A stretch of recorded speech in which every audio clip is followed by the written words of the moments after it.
Aloha, everybody. Thank you for joining in. We want to introduce our Navigability app, and this is our prototype. If you have joined us already, thank you. And if not, we are going to be introducing this app with a few tweaks. So first, starting off, if you don't know about Navigability, as I said, this is our core solution, and our purpose is going to be the central hub that integrates all accessibility features into one seamless solution.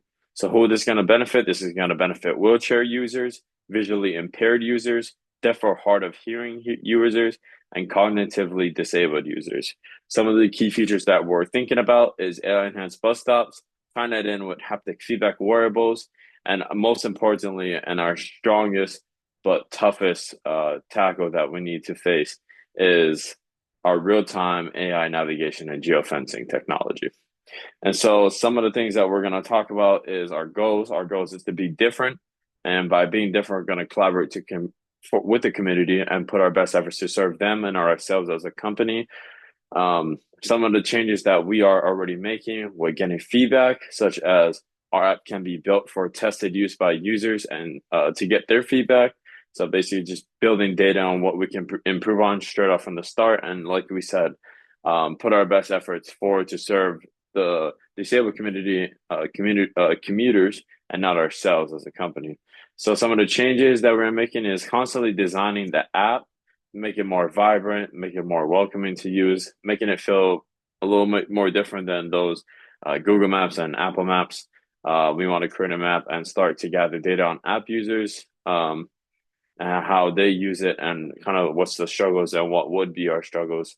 We have no changes on our haptic feedback prototype designs, but some changes that we are making is adding more accessories that people would be able to use. To help with our haptic feedback accessories, we will definitely plan to involve people with disabilities in the testing process. The idea is to partner with organizations that work with these communities and get direct feedback from real users. We start with interviews to understand their needs, then test early visions of the wearable in safe, controlled environments. From there, we use their feedback to make improvements and continue testing in real world settings.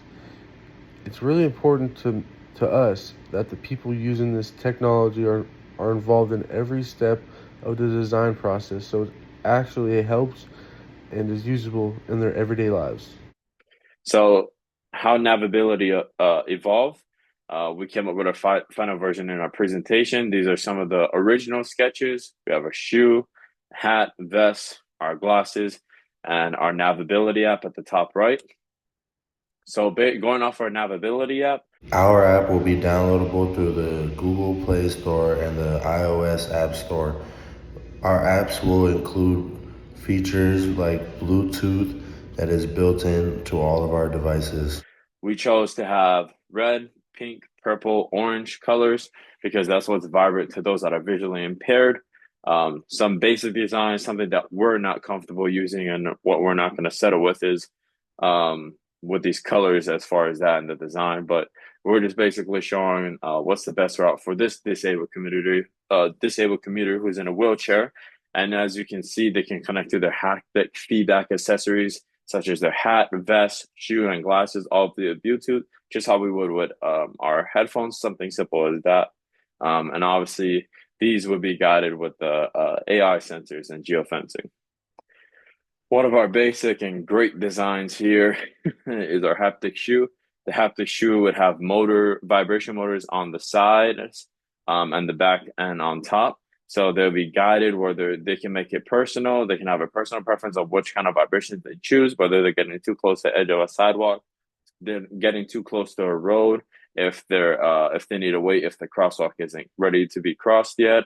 And then also on the bottom of the shoe, something we thought about, which I thought was really cool, is some elevation change sensors. So whether they're going to be going uphill or downhill. Um, for someone who might be more severe, someone who also wants to wear a hat, but also maybe have that as their haptic feedback, we thought about a hat with vibration sensors inside, sort of pulling them to their final destination and what's their best route for them to be going through. Next, we thought about a vest. Vest would also serve as the same purpose of guidance, personalized user settings. With this, we thought of it's more if someone has a more challenging case, but also they can still use something that's sleek, and then they can put a shirt or any kind of clothing over this. Just making these people feel welcome to use our products and not be discriminated for their disabilities. Something that we all know today, there are those meta glasses that can record. There is some glasses that can interpret different languages that you don't speak and interpret it into the language that you speak. But our glasses would have speakers by the ears. It would have obviously an up close screen that projects data from the app right to the lens. With our AI real time sensors and our geofencing, we'll be able to detect a person through these lenses. We'll be able to detect someone riding on a bicycle, a swinging door that might be open. Obviously, we can show like a guided map, like how you see on Apple Maps, but here straight on the glasses. A more inclusive and kind of more of like a VR glasses experience of when they need to turn right, keep going straight when their turn is coming up. Elevation changes as well. Just looking for those kind of stuff.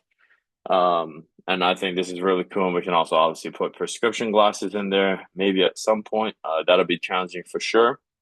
Going off of everything, we thought we could keep expanding off of the accessories that we have already made, making them feel more welcome to use at home or more welcoming to people to use these haptic feedback accessories. So, for example, if someone wants to wear a watch, but they want that to be their haptic feedback for the day, they can have that. Someone wants to wear a more stylish shoe, like an Air Force, they can just wear the haptic feedback sock.